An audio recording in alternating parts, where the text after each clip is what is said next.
Hare Krishna, Om Namo Bhagavate Vasudevaya, Om Namo Bhagavate Vasudevaya, Om Namo Bhagavate Vasudevaya. Canto 3, Chapter 10, Divisions of the Creation, Text 1.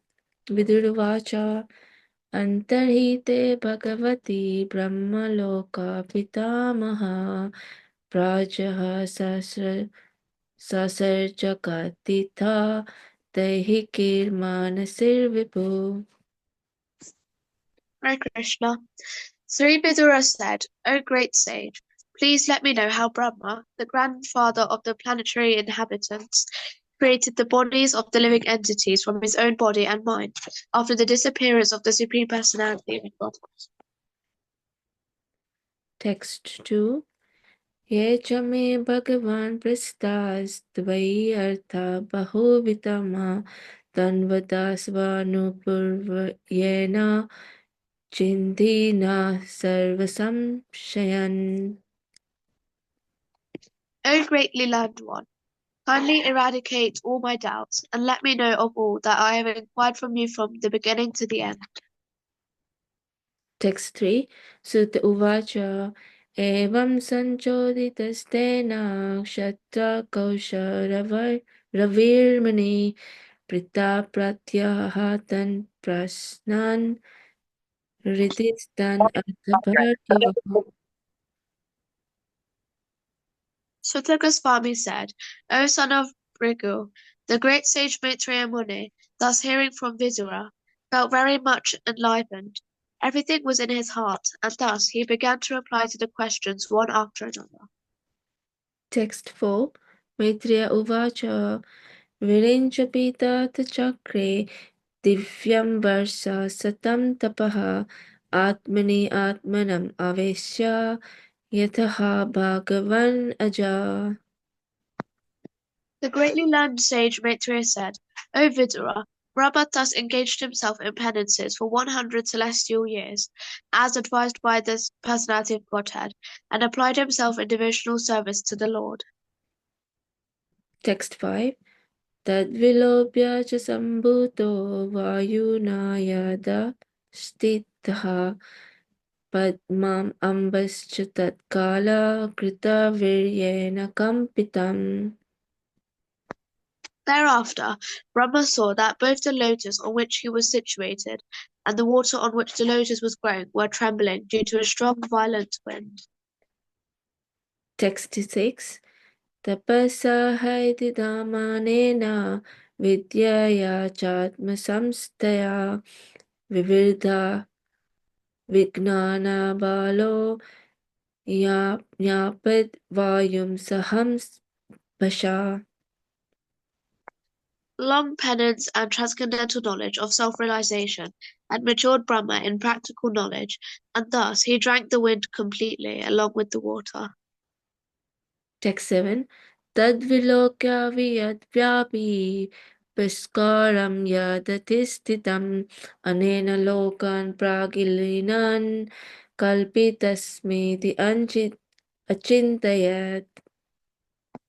Thereafter, he saw that the lotus on which he was situated and was spread throughout the universe, and he contemplated how to create all the planets, which are previously merged in that very same lotus. Text 8. Padmakosham tadavisya bhagavad karma choditaha ekam vyabhangsit uruda trita bhavyam tvi saptada. Thus engaged in the service of the Supreme Personality of Godhead, Lord Brahma entered into the wall of the lotus, and as it spread all over the universe, he divided it into three divisions of worlds, and later into 14 divisions. Text 9. Etavan jivalokasya samstabheda samarhata dharmasya hi animitasya vipaka paramestiso. Lord Brahma is the most exalted personality in the universe because of his causeless devotional service unto the Lord in mature transcendental knowledge. He therefore created all the 14 planetary divisions, for in habitation by the different types of living entities. Text 10. Vidura Uvacha Yathatha Bahurupasya Harer Adbhuta Karmanaha Kalakhyam Laksanam Brahman Yatha Varnayana Prabho. Vidura inquired from Maitreya, O my lord, O greatly learned sage, kindly describe eternal time, which is another form of the Supreme Lord, the wonderful actor. What are the symptoms of that eternal time? Please describe them to us in detail. Text 11. Maitreya Uvacha Gunavyatikarakaro Nirviseso Pratistitaha Purushastad Upadanam Atmanam Lilaya Sujat.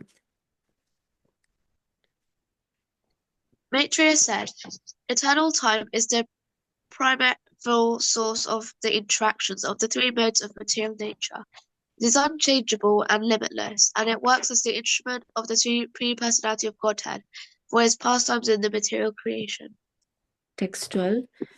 Viswam Vai Brahma Tanmatram Samistam Vishnumaya Ishwarena Parichenam Kalena Vyaktamut Murtina.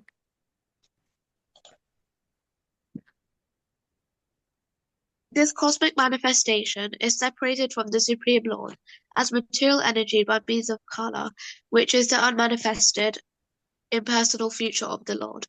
It is situated as the objective manifestation of the Lord under the influence of the same material energy of Vishnu. Text 13. Yadedanim tathagre cha parshad api tad idrisam.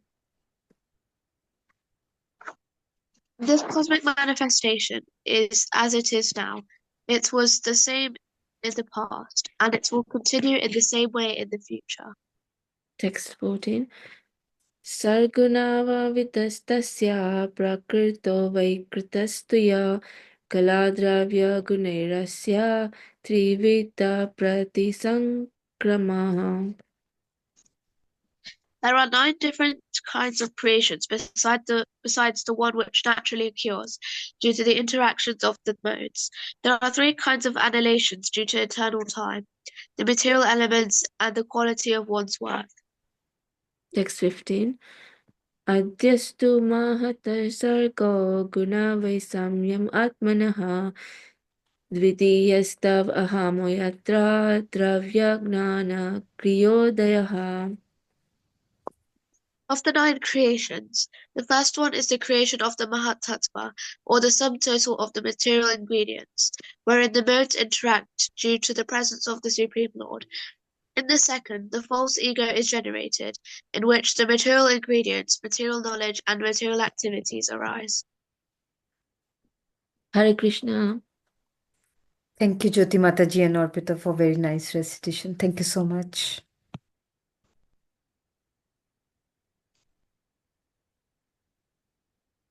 Hare Krishna. Thank you, Jyoti Mataji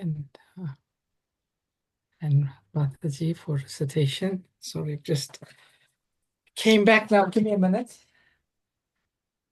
So today we continue with our reading and discussion, Srimad Bhagavatam, 3rd canto, chapter 10. And if I got my information correct, we're doing text number 6 to 9. And chapter 10 entitled The Divisions of the Creation. So we will proceed with the Mangala Charanam prayers. Please follow me. We unmuted mics. Om Gyanatimirandasya Gyananjana Shalakaya Chakshur Unmalitam Yena Tasmai Shri Gurave Namaha Sri Chaitanya Manobishtam Stapitam Yena Bhutale Swayam Rupa Kadamayam Tadati Swapadantikam Vandeham Shri Guru Shri Yuta Padakamalam Shri Gurun Vaishnavam Sya Shri Rupam Sahagrajatam Sahagana Raghunatam Vitam Tam Sajivam Sadvaitam Savadutan Parijana Sahitam Krishna Chaitanya Devam Shri Radha Krishna Padan Sahagana Lalita Shri Vishakam Vitamscha He Krishna Karuna Sindhu Dinabandhu Jagatpate Gopesha Gopika Kanta Radha Kanta Namastate Tapta Kanchana Gourange Radhe Vrindavaneshwari Rishabhanu Sutidevi Pranamami Hari Priye Panchakalpatarubhyascha Kripa Sindhubhyevacha Patitanam Pavanebhyo Vaishnavebhyo Namo Namaha Jai Shri Krishna Chaitanya Prabhu Nityananda Shri Advaita Gadadhara Srivashadi Gaura Bhakta Vrinda Hare Krishna Krishna Krishna Hare Hare Hare Rama Rama Rama Hare Hare Namo Vishnupadaya Krishna Prasthaya Bhutale Srimate Bhaktivedanta Swami Niti Namine Namaste Saraswati Deve Gauravani Pracharine Nirvishesha Shunyavadi Paschacha Tishatarine Srila Prabhupada Ki Jai. So let me grab my book from behind.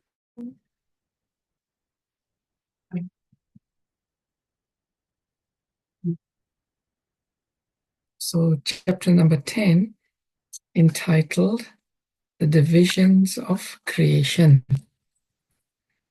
So text number 1 to 3 was Vidura inquiring about Brahma's creation, and in particular, how Lord Brahma create from his body and his mind.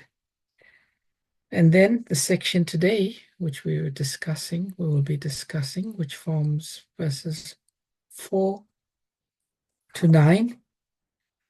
Lord Brahma creates the 14 worlds. And following his meditation on the Lord for 100 years, he entered the whirl of the lotus.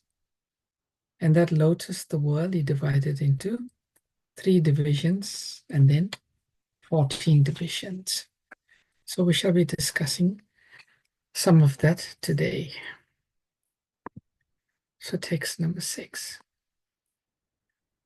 Tapasahi edha manena vidyaya chatma samstaya vivridha vigyana bhalo nyapad vayum saham basaha saham basa. Word for word meaning. Tapasa, by penance, he certainly edamanena, increasing, vidyaya, by transcendental knowledge, cha, also, atma, self, samstaya, situated in the self, vivrida, matured, vijnana, practical knowledge, valaha, power, nyapat, drank, vayum, the wind, saha, ambasa, along with the water. Translation and purport by Srila Prabhupada. Long penance and transcendental knowledge of self-realization had matured Brahma in practical knowledge, and thus he drank the wind completely along with the water. Lord Brahma's struggle for existence is a personal example of the continued fight between the living entities in the material world and the illusionary energy called Maya. Beginning from Brahma down to this age, the living entities are struggling with the forces of material nature. By advanced knowledge in science and transcendental realization, one can try to control the material energy, which works against our endeavors. And in the modern age, advanced material scientific knowledge and penance have played very wonderful roles in controlling the powers of the material energy. Such control of the material energy, however, can be most successfully carried out if one is a soul surrendered to the Supreme Personality of Godhead and carries out his order in the spirit of loving transcendental service. So some really nice points here Srila Prabhupada is making in the purport. The first point is, Prabhupada says, everyone in this material world is struggling. And that applies also to Lord Brahma, the topmost living entity in this world. And in this verse, how is his struggle described? He's saying he drank the wind completely along with the water. Now, what is this in reference to? We know that there was the process of destruction, and that is the inundation of both the wind, which causes the waves, and water. So my understanding is that this is describing how now Lord Brahma is starting a new creation or secondary creation. He has to first overcome these struggles. I also thought it could mean, Lord Vishnu was lying on the ocean, and it's the same ocean that had, as we discussed previously, this ocean had lots of wind and water, but the Lord was perfectly peaceful there. Then Prabhupada makes the interesting point that even in modern times, there is a big attempt by civilization, material civilization, to try to control the material energy. People are trying to control the wind, or in one sense, harness the wind to provide energy. They're also trying to harness the waves to create energy and control the waves. They're trying to put big rigs in the middle of the ocean. I was seeing the other day a little video of how they put these massive rigs in the middle of the ocean. These are floating rigs which are anchored by very strong wires, so to speak, or cables. And at the bottom, they've drilled holes into the ocean floor. They put strong foundations and they anchor these rigs. So if we analyze the world today, we can see how by advancement of knowledge and science, so many endeavors are being made to try to control the material energy. But it's very difficult. It's expensive and it's very, very difficult. But Prabhupada says something quite interesting in the purport. He says, such control of the material energy, however, can be most successfully carried out if one is a soul surrendered unto the Supreme Personality of Godhead and carries out his order in the spirit of loving transcendental service. Now, we know that a soul surrendered to Krishna, or the Supreme Personality of Godhead, has no interest in controlling the material energy. A devotee understands that the material energy is one of the multifarious energies of Krishna. And the whole purpose of being a devotee is to stop the whole attempt to control. The material disease we suffer from, which perpetuates our material existence in this material world, is the desire to enjoy this material energy and to control this material energy. So, what is Srila Prabhupada referring to here? That one surrendered to the material energy can successfully control it. When I read the statement, I thought about Srila Prabhupada's journey on the Jaladuta across the Atlantic. And when we read Srila Prabhupada's Lilamrita, we see how the ship, the Jaladuta, was being tossed and turned by very strong waves of the Atlantic Ocean. And Prabhupada suffered a heart attack. In fact, I think it was a few heart attacks Prabhupada suffered on board. But then in the Lilamrita, Prabhupada recounts how the Atlantic Ocean suddenly became very, very still. And the captain of the Jaladuta, he said, never before in his numerous crossings of the Atlantic did he see the ocean so still.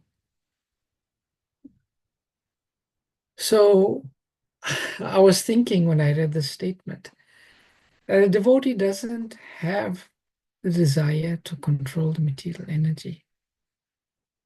But by dint of surrender to the Supreme Personality of Godhead, Krishna, or the material energy, becomes, so to speak, subservient to the devotee. And, there's numerous examples. Prahlad Maharaj, he defied so many aspects of the material energy. The elephant tried to tramp him. He was thrown in a pot of boiling oil. He was put in a pit full of poisonous snakes. He was thrown from a high mountain. And Prahlad was not trying to stop the poisonous snakes from biting him. He made no attempt of protest when he was being thrown into the pot of boiling oil. And the same when he was thrown from the mountain. But he defied all aspects of these elements of the material energy by dint of his surrender to Krishna. Ultimately, the material energy is one of Krishna's energies. Krishna controls these energies. And for a soul who is surrendered to Krishna, Krishna uses, or the material energy serves the devotee in their service to Krishna. Like in this verse we're reading, Lord Brahma is offering service to Krishna. Krishna wanted him to create or execute the secondary creation. So ordinarily, even in Bhagavad Gita, Arjuna uses the example that it's probably easier to control the wind than to control the mind. He uses this metaphor because everybody knows that it's practically impossible to control the wind. So what Lord Brahma, it says, he's able to drink the wind along with the water, which ordinarily is impossible feats. Mukam koroti vachanam pangam lagayata girim tat kripa vandeham Shri Guru Tiratarana. By the mercy of the Guru, by the mercy of the spiritual master, the lame can climb mountains. and the blind can see. So everything is possible by the mercy of Krishna. So big takeaway from this verse.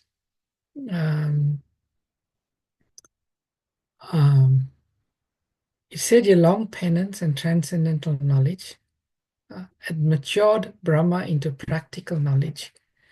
So by dint of his penances and the knowledge that was imparted to him within the heart, he had knowledge, but that knowledge only became effective when it became practical knowledge.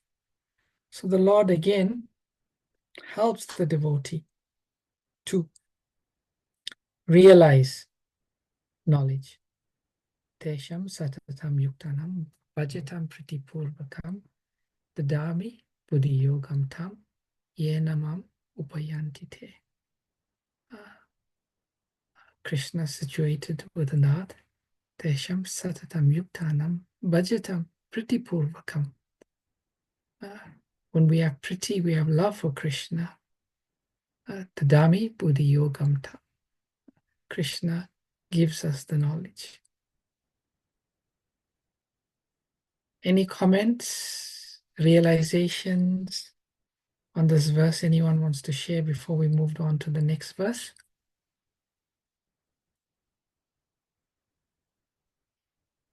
No? Okay, let's move on. Text number 7. Tad vilokya viyad vyapi pushkaram yad adistitam anena lokan praklinan kalpita smiti achintayat. Tat vilokya, looking into that. Viyat va vyapi, extensively widespread. Pushkaram, the lotus. Yat, that which. Adistitam, he was situated. Anena, by his. Lokan, all the planets.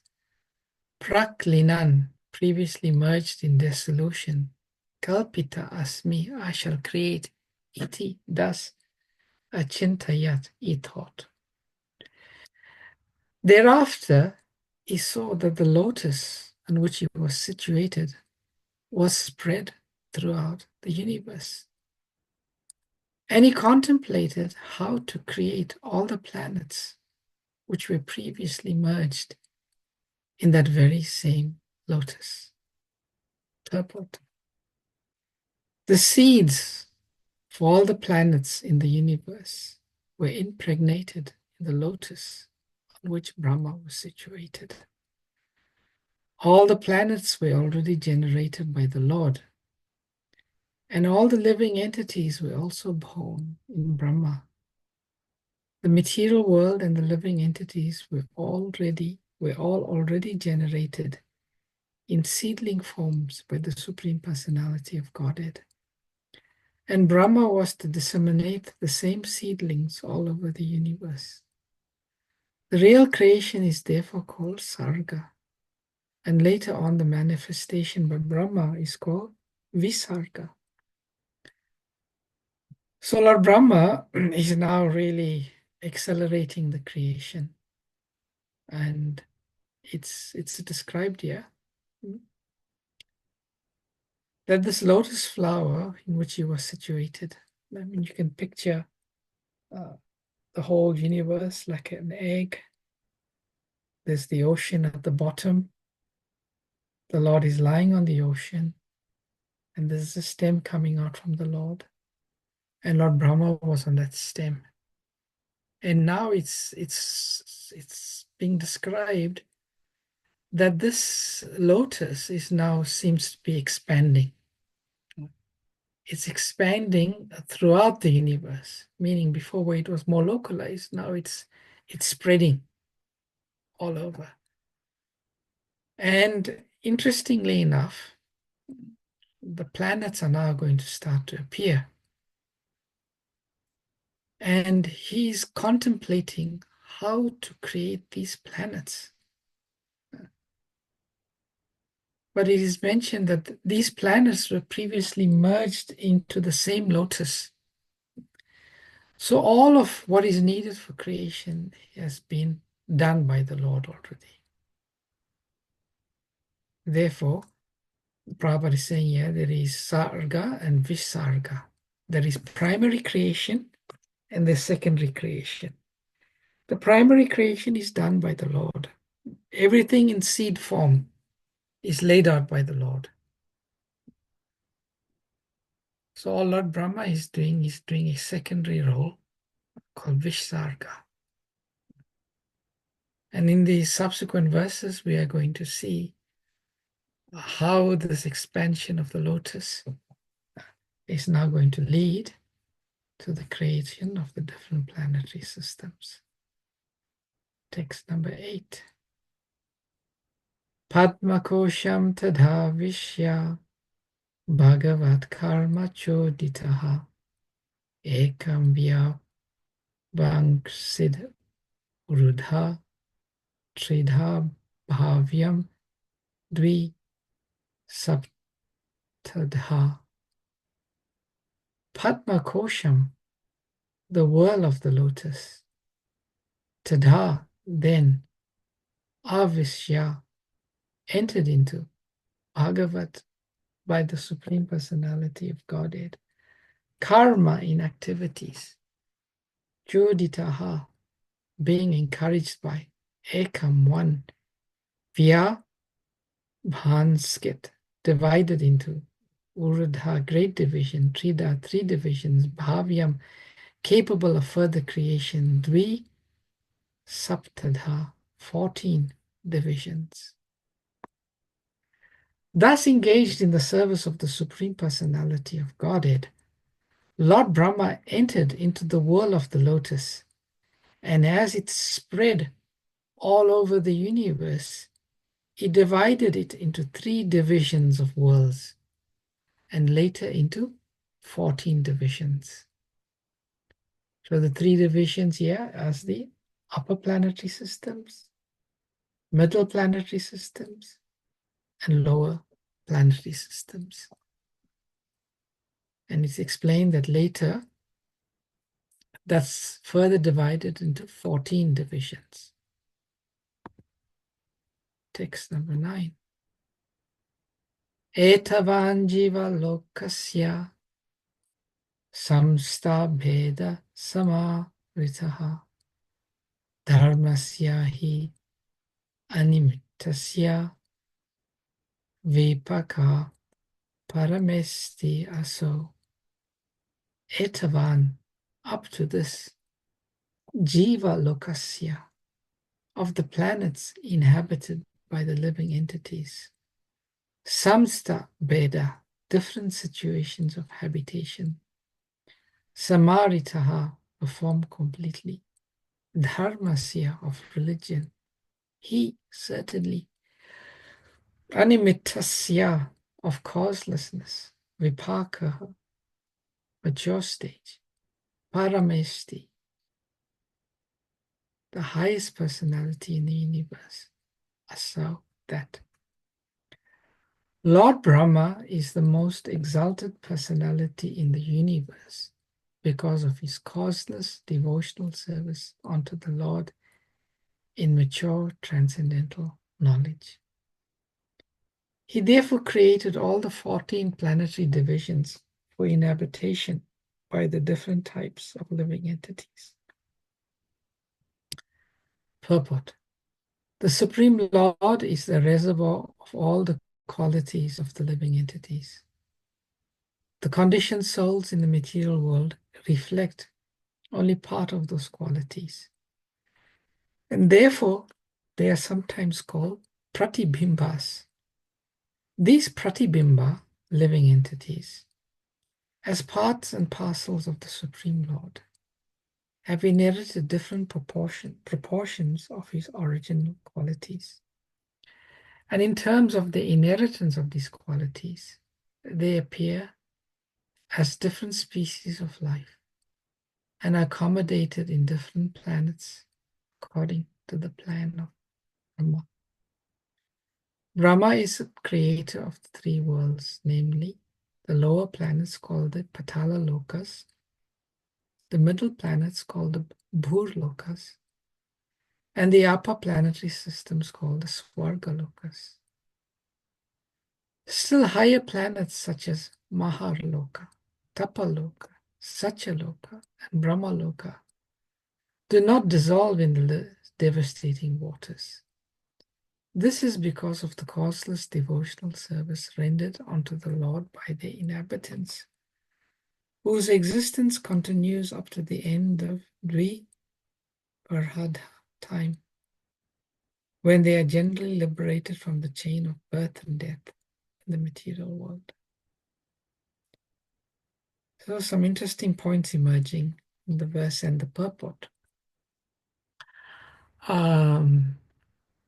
So Prabhupada is saying that firstly, the Supreme Personality of Godhead as is the reservoir of all qualities of the living entities. What is Prabhupada is saying here is that any quality that we see in particular living entities, Krishna is the reservoir of that qualities. So in the material world, there are many species of life and many different types of living beings. And each of them, they are endowed with particular qualities. Like the eagle has unbelievable vision. You can see so far. The lion has so much of strength. And you can see, analyze each living entity in this material world has some extraordinary power and potencies or qualities. And it is said that the word used here is pratibimba. Pratibimba sometimes is translated as reflection. So different parts and parcels of the Lord or living entities, they reflect different qualities of the Lord. Therefore, in the Bhagavad Gita, in I think it's chapter number 10, when Krishna is talking about his opulences, Krishna is reminding us how we can see his various opulences, how we can remember him through various, like Krishna says, of fish, I am the shark. Of alphabets, I am the letter A. Of animals, he's the lion. Of light, he's the light of the sun. So different aspects of the creation, ultimately they are reflections of the qualities or the potencies which come from Krishna. And Krishna, he allows different living entities to reflect to some degree, either less or more, is different qualities. Now, the other interesting aspect of this purport, Prabhupada is saying that, talking about devastation. And Prabhupada is saying there are certain planets in the material world that are not subject to the devastating waters that appear at the end of creation. And Prabhupada is pointing out Maharloka, Tapaloka, Satyaloka, and Brahmaloka. So these planets, they are not subjected to the same aspects or the same degree of devastation. Prabhupada is saying throughout, and the word here is Dviparabda. Lord Brahma's life is like divided into day and night, two halves. So at the end of Brahma's life, which divided into day and night, that's why it's called Dviparadha. That generally those living entities who are in these topmost planets, At least we know Satyaloka, Brahmaloka. Most of the living entities on those planets, at the final destruction, there is interim destruction and this final destruction. In the final destruction, these living entities, they become liberated from the chain of birth and death. So in the interim destruction, they are unaffected because the planets they live on are unaffected. They carry on their devotional service. And at the end, the final destruction, most of them become liberated. So quite interesting. So it would seem that this creation of the 14 or the upper planetary systems was not really much to do for Brahma. He was more involved in the lower ones. Anyway, devotees, that's my small realizations of these verses. I'm sure those who are more knowledgeable can reveal much more. If you've got any realizations or understanding from your reading and your own realizations, your Vigyan, please feel free to share it. Hare Krishna.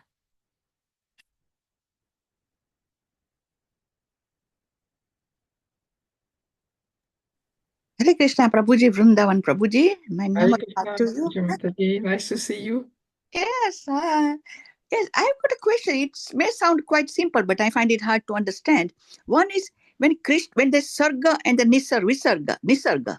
Yes. Yeah. So sarga means did the Krishna created sarga? Do you mean that he created the ingredients and then Brahma put everything together? Yes, that's what's being said here. Okay. All right. Brahma doesn't have that ability. He still depends on Krishna to lay the foundation for him. Yeah. And when the sarga was created, the jivas which were in the Mahavishnu's body, they've all been transferred to this material, to the new worlds that have been created. Is it? Yes, Mataji. It almost alludes here that the living entities were somehow or the other also facilitated through Lord Brahma, put into Lord Brahma's body. From somewhere I read here. So it depends. Sometimes the Lord, he keeps the living entities in his body at the end of creation. And then sometimes he may transfer into Lord Brahma's body for the secondary creation also. Okay. Yeah. All right. Okay. Hare Krishna, Prabhuji. Nice question. Nice question. Hare Krishna. Hare Krishna, Prabhuji. Anyone else? Any realizations or comments? Prabhuji, this is probably a mundane question or a statement. When we talk about sarga and visarga, can we? The Bhagavatam is the authoritative scripture. Can we just discredit the Big Bang theory that's being pushed around by scientists? Yes, we can. You know, Mataji, I sometimes I read up on this. It's called the origins of life theory. They have, over the years, there's been so many, like Big Bang is one of it, and there's so many secondaries. So there's so many origin of life theories in the scientific world. But the surprising part is there's no consensus among the scientists on one unified theory. There's nothing. They debate and they argue and so on.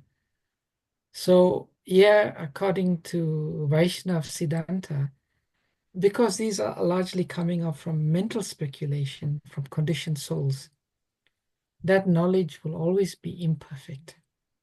Always be imperfect. And theories are always changing. Some of the theories are getting discredited. New theories are emerging. So it's always based on the speculation, on the mental speculation of limited conditioned souls. So as you rightly said, is we can discount all of that and put all our faith into the descriptions of Srimad Bhagavatam about creation. And we can stick to that. We should stick to it. Absolutely. We may not be able to fully grasp the intricacies of it. But we know, broadly speaking, what is being described here is the way the world comes about. And what we are seeing sometimes emerging is that some of the theories that are coming about in my modern science, they seem to have some correlations between what's being described in the Bhagavatam about the dissolution, the creations, the inundation, and so on. But yeah, definitely we can only rely on the knowledge of the Bhagavatam, nothing else. And similarly, Prabhuji, when they say there is no life on other planets, we can again discount that because, again, we have limited intelligence and perception. Yes. Okay. That's true. Thank you, Prabhuji. Hare Krishna. Hare Krishna. Anything else from anyone? Okay, if there's nothing, we shall close today's sessions. All glories to your service. All glories to Srila Prabhupada. All glories to Srimad Bhagavatam. Vanchakalpatarubhyascha kripa sindhubhyascha Patitanam pavanebhyo Vaishnavebhyo namo namaha. Anantakoti Vaishnavinda ki jai. Prabhupada Ki jai. Thank you, Hare Krishna. Prabhuji. Nice class. Thank you. Thank you, Prabhuji. Hare Krishna. Thank you, Prabhuji. Hare Krishna.